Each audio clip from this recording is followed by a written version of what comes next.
Hola mis estimados hermanos y hermanas, gracias por elegirme, soy Lolo y hoy vamos a estudiar Amós y Abdías con el tema Buscad a Jehová y vivid. Y el himno sugerido es el himno 69, el himno del himnario en español.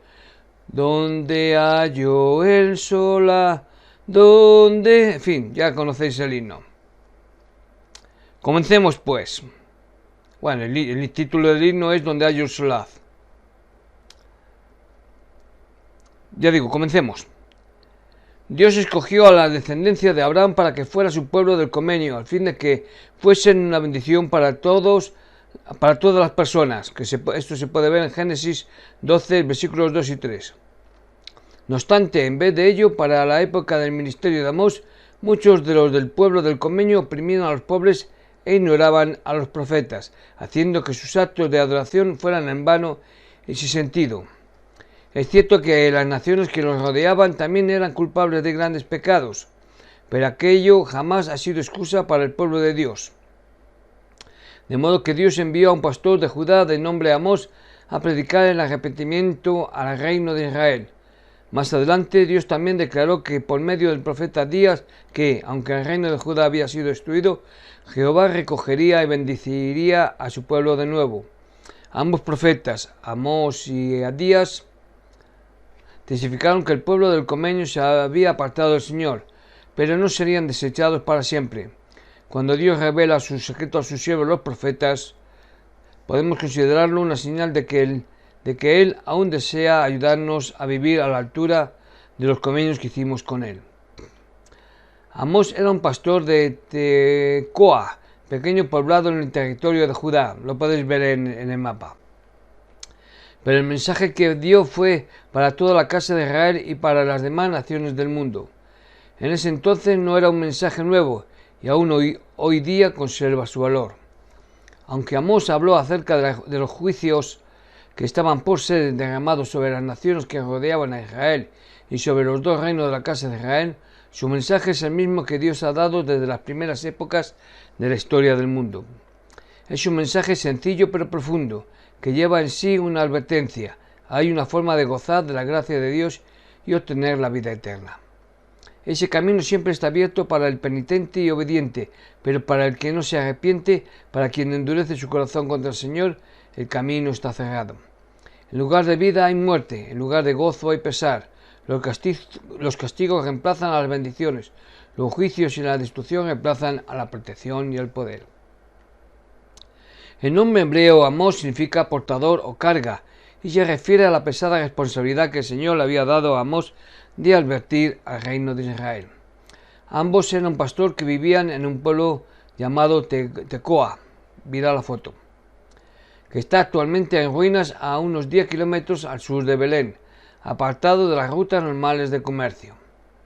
Aunque pequeño y sin fama, Tecoa era un punto estratégico de tal importancia que Roboán la fortificó como ciudad sureña defensora de Jerusalén, según las Crónicas 11:6. Amós era un observador perspicaz que se fijaba en el pueblo y las naciones, y los eruditos concuerdan en que estaba lejos de ser ignorante o inculto, aunque se describe a sí mismo como un sencillo pastor. Puesto que los reinos contemporáneos de Uzías en Judá y de Jeroboam II en Israel son mencionados específicamente en las Escrituras, el ministerio de Amós debe de haber transcurrido aproximadamente alrededor del año 750 a.C. Si es así, fue contemporáneo de Isaías y de Oseas. Amós 1:2. Jehová rugirá desde Sión. Esta introducción fue natural en la boca de un pastor que estaba familiarizado con el rugido de los leones y con el mugido de los toros y de las vacas. El rugido del león en la selva es uno de los sonidos más terribles en la naturaleza. Cuando está cercano, produce terror en el corazón del hombre y de los animales. El vocablo Sión a veces se refiere a Jerusalén, donde hay un cerro que lleva ese nombre, pero no siempre es así, tal como lo indican las referencias siguientes: Joel 3, 16 y versículos 16 y 17, Isaías 49, Isaías 64, 10, 2, 3. La última referencia habla de una Sión de los últimos tiempos. Esta Sión se levantará en el continente americano. Amós 1:3 y capítulo 2:16. El Señor desatará sus juicios. Aquí el profeta Amós predice en cuanto al juicio del Señor sobre los sirios, sobre los filisteos, sobre los de Tiro, sobre los edomitas, sobre los amonitas y sobre los moabitas.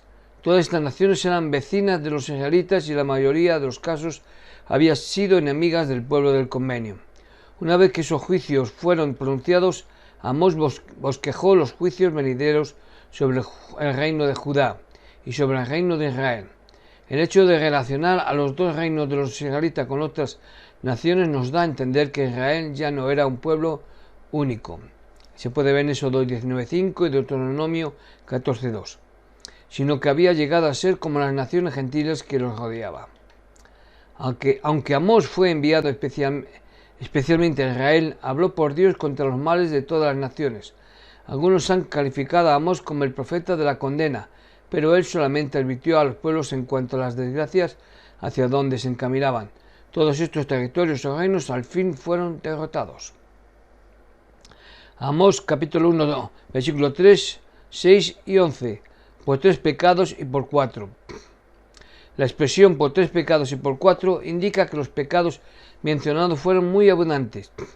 El mismo estilo es usado en Proverbios 6:16, 6 cosas sí y 7, y en Mateo 18, versículos 21 y 22, 70 veces 7, refiriéndose a un número infinito. Una expresión moderna equivalente sería 1001 vez. La implicación de esa expresión es que las transgresiones eran muchas y que se habían excedido a una cantidad máxima. O como C. F. Keil y F. Delitzsch, es decir, los historiadores, ya sabéis, eruditos, explicaron la expresión, por lo tanto, denota no una cifra pequeña de delitos, sino un sinfín de impiedades en su peor forma.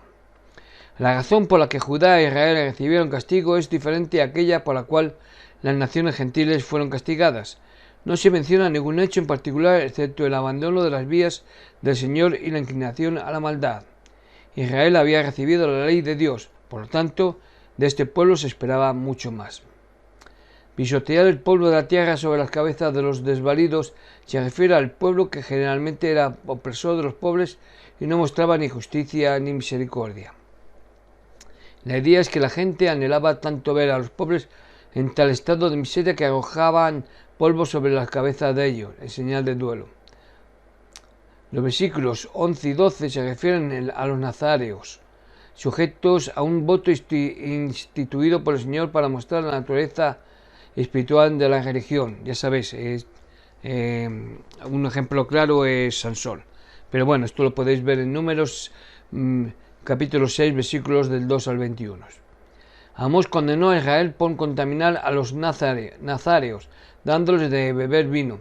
También los reprendió por ordenar a los profetas que no profetizaran. Aparentemente Israel hubiera preferido no prestar atención a estos siervos del Señor, a fin de que cada individuo viviera como quisiera y se sintiera cómodo al andar por su propio camino. Amós habló a todo Israel, a cada uno de las 12 familias o tribus. Empleando la metáfora del esposo, el Señor hizo recordar a Israel que él no había elegido a nadie más. Eso se puede también ver en Deuteronomio 7:6. Se mencionó a sí mismo como el fiel esposo y le recordó a Israel el pacto que había hecho con él. Jeremías 3, versículos 19 y 20. En el versículo 3 le pide a Israel que recuerde que es necesario que haya unidad entre ellos y él, y que si van a andar juntos tendrán que estar de acuerdo en cumplir con el convenio que han hecho. La metáfora o las imágenes que se utilizan expresan lo mismo. Dios sabe todo por anticipado, pero nunca envía una calamidad sin antes notificar a sus profetas con respecto a ella. La profecía viene mediante la revelación directa. Dios conoce a todos sus hijos y conoce también sus hechos, y con justicia les advierte y amenaza con sus juicios. El hecho de que los profetas profetizan correctamente indica que está en comunión con Dios y que ciertamente ellos andan juntos. Amós capítulo 3 versículo 7 es una declaración clara en cuanto al papel de los profetas. El presidente N. Eldon Tanner dijo: muchos son los pasajes de las Escrituras que aseguran que hoy día Dios se interesa por nosotros así como se ha estado interesando por todos sus hijos desde el comienzo, por lo cual creemos en la revelación continua de Dios a través de sus profetas para guiarnos en estos los últimos días. El profeta Amós dijo: porque no hará nada Jehová el Señor sin que revele su secreto a sus siervos los profetas. Pregunta. Amós capítulo 3 versículos del 9 al 11. ¿Cuál es el significado de los términos Asdod y Egipto? Asdod, una de las capitales filisteas, se menciona a manera de ejemplo como ciudad principal de los incircuncisos, que eran considerados por Israel como paganos ateos, y Egipto se menciona junto con ellos como la nación cuya injusticia e impiedad Israel había tenido que sufrir hasta el colmo.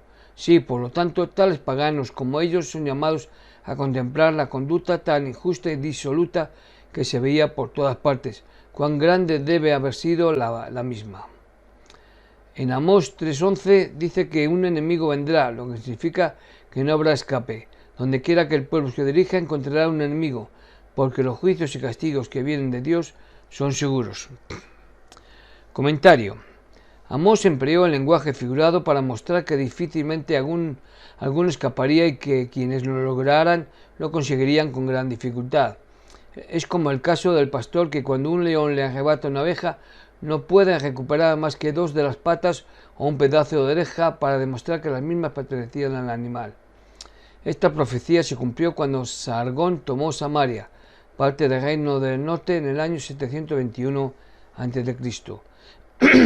En el oriente, el rincón es el lugar de más honor y un asiento en el rincón de un cuarto es el lugar de mayor distinción. Estas palabras se emplearon para indicar que ni aun aquellos que vivían en las ciudades más distinguidas del territorio, ya fuera en Samaria de Israel o en Damasco de Siria, escaparían de los juicios. En ese día el Señor quitaría su poder de Israel. Este hecho fue simbolizado al quedar cortados los cuernos del altar. Betel era la capital religiosa del reino del norte. El profeta estaba diciendo que no solamente las viviendas de los pobres serían destruidas, sino también las de la nobleza, las de aquellos que tenían casas de verano y de invierno adornadas con tallas y vasijas de marfil. La calidad de vida de toda comunidad se debe en gran parte a la conducta de sus mujeres. Si son crueles y codiciosas, sus hijos también serán así. Aquí Amós comparó a las mujeres de Samaria con las vacas, el ganado, que se alimentaban en los fértiles prados al este del mar de Galilea, solamente preocupándose por comer y beber. Su pecado consistía en presionar a sus maridos para que les llevaran alimento comprado con el dinero arrebatado a los pobres. Así, de la misma manera en que los peces son atrapados con anzuelos y sacados del agua, esta mujer y sus hijos serían atrapados por los enemigos de Israel y arrancados con violencia de su opulencia y corrupción. Duda. ¿Qué opinaba el Señor del estado espiritual de Israel?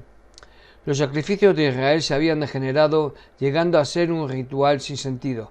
No producía ningún bien ir a los centros religiosos, Betel o Gilgal, y ofrecer sacrificio en una condición de pecado. Los sacrificios externos debían representar el arrepentimiento, un cambio interno, pero el sacrificio exterior sin un cambio interno era una burla, y Dios no puede ser burlado. Sidney B. Sperry escribió: Israel era meticuloso en la ejecución de los requisitos externos de su religión, pero los requisitos internos y menos tangibles como el amor, la misericordia, la justicia y la humildad no se entendían o no se les daba valor. En un esfuerzo para hacer que su pueblo despertara de la realidad, el Señor, dijo a Amós, había enviado sobre ellos 7 calamidades naturales. Vinieron en sucesión diente limpio, hambre, sequía, viento solano y oruga, la langosta, pestilencia, muerte por la espada y finalmente el fuego, pero de nada sirvieron. El corazón de Amós sangraba por el estado pecaminoso de Israel. No podía hacer nada salvo advertir a la nación acerca del golpe final que Dios enviaría y para el cual el pueblo debía prepararse. No le fue placentero pronunciar juicios sobre sus hermanos.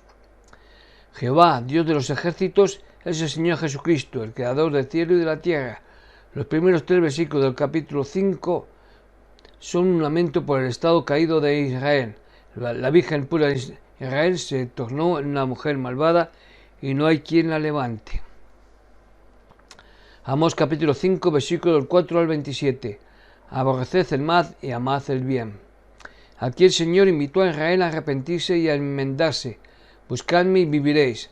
Este mensaje es el mismo para toda la generación y pueblo, como se puede ver en 2 Nefi 1:20 y Mosías 26:30. El Señor quiere ser un Dios personal para sus hijos obedientes y fieles. No era demasiado tarde para el arrepentimiento de Israel. Si no lo hacían, les pasaría como al hombre que huye del león solo para encontrarse con el oso. Tampoco ayudaría a ofrecer sacrificios a menos que fueran acompañados de un arrepentimiento sincero. ¿De qué servían las festividades, las asambleas solemnes, las ofrendas de harina y los holocaustos en la adoración de un Dios justo si sus corazones y mentes eran malos e injustos como sus hermanos menos afortunados?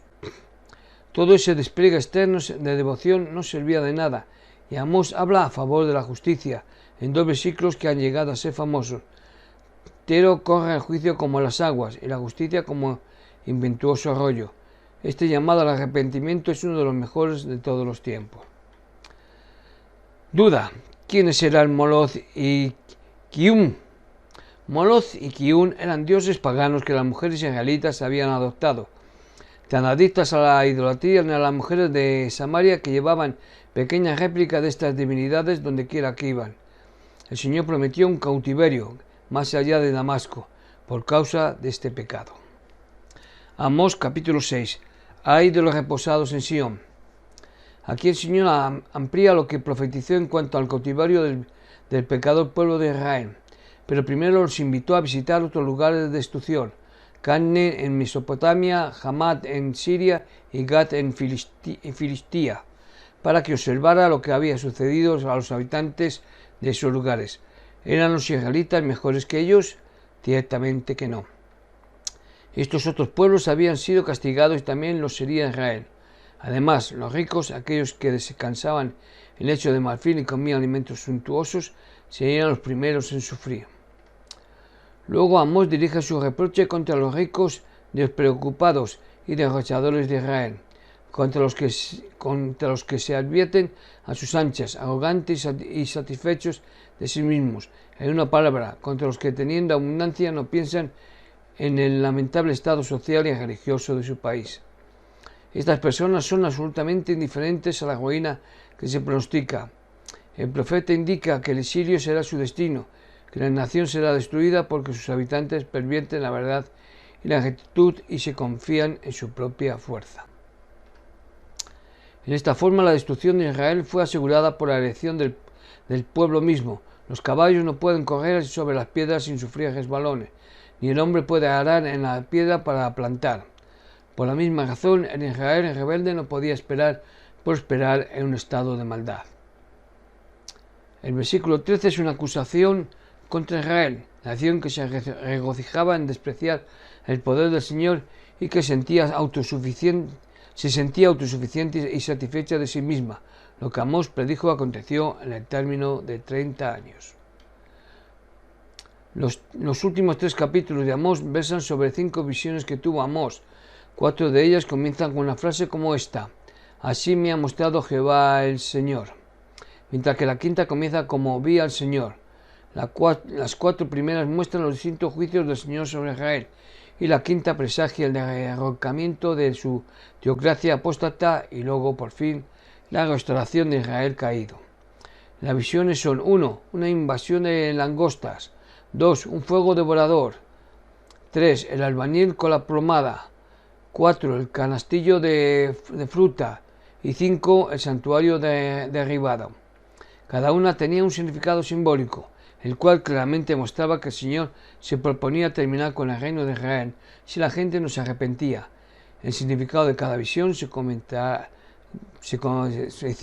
comprensión que se comentase por separado. Y estas son los comentarios. La langosta: el rey que había segado es Jehová, y la siega denota los juicios que Jehová ya había ejecutado sobre Israel. El crecimiento de la segunda cosecha es una representación figurada de la prosperidad que surge nuevamente después de aquellos juicios. Por lo tanto, denota la época en que otro día vuelve a amanecer para Israel, o sea que Israel vuelva a prosperar. El fuego que consumió al abismo, o sea el océano, es símbolo de las guerras que más adelante destruirían a Israel en parte, así como el fuego consumió una parte del gran abismo. La tierra de Israel fue saqueada en parte y muchos de sus habitantes fueron llevados cautivos. El albañil con la plomada. La plomada se emplea para obtener exactitud en la construcción de un edificio. Aquí parece simbolizar que la justicia de Dios prevalecerá y juzgará a Israel por sus sendas erradas. Toda maldad será descubierta, medida, o sea, juzgada y destruida. El canastillo de fruta de verano. La cosecha de la fruta de verano representa la maduración de Israel, así como la fruta de verano madura y se debe comer cuando se recoge para evitar que se eche a perder. Israel estaba madura para ser tomada y destruida por sus enemigos. El sol que bajaba al mediodía. El sol de un hombre puede ponerse al mediodía si es que le llega en la época mejor de su vida. En sentido figurado, el sol de una nación se pone al mediodía cuando esa nación es destruida en medio de su prosperidad.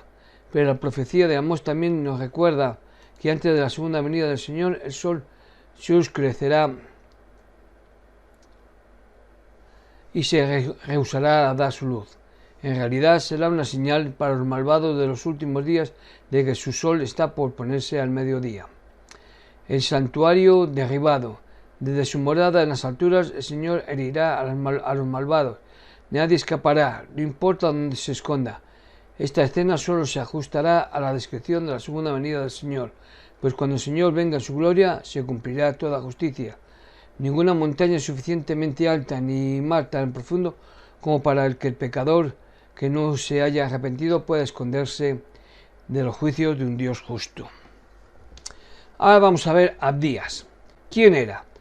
Abdías era un vidente que vivía aproximadamente en el año 730 a.C. y tuvo el privilegio de ver la salvación de Israel y otros importantes acontecimientos de los últimos días.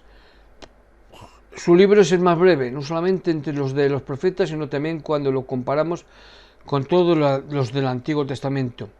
Nada más se sabe de él aparte de lo que está en el libro mismo. Durante el reinado del rey Acab, un hombre llamado Abdías protegió a los profetas del Señor. Primera de Reyes 18. Pero a lo mejor no es la misma persona. El libro de Abdías se incluye aquí con los escritos de Jeremías, porque al profetizar de la destrucción de Edom usa los mismos términos que Jeremías. Pregunta, ¿qué era Edom y dónde se encontraba? Edom era otro nombre para Esaú, hermano de Jacob. La versión griega de este nombre es Idumea. Los que se establecieron en Edom eran parientes cercanos de los de Judá. Israel se hallaba más al norte. El erudito y historiador Sidney B. Sperry dijo: la historia de las relaciones entre Israel y Edom desde el principio está marcada por la envidia y el odio. En Génesis 36:1 tenemos la siguiente declaración: estas son las generaciones de Esaú, el cual es Edom. Esto nos hace recordar la lucha por la supremacía desde su nacimiento, o aún antes, entre Esaú y su hermano menor Jacob, Israel. Esaú vendió su primogenitura a su hermano por un plato de lentejas y finalmente también le vendió la santa herencia patriarcal. Esaú, se recordará, se casó entre los cananeos, lo cual fue una pesada prueba para sus padres. Por motivo de su maldad y odio perdurable hacia Israel, Edom, como Babilonia, vino a ser símbolo del mundo. Las famosas ruinas de Petra en la Jordania moderna son dignas de admiración. Toda la ciudad fue tallada en la roca de los riscos. Solo se podía entrar en ella a través de una angosta garganta. Desde los elevados riscos los edomitas fácilmente podían protegerse de los invasores.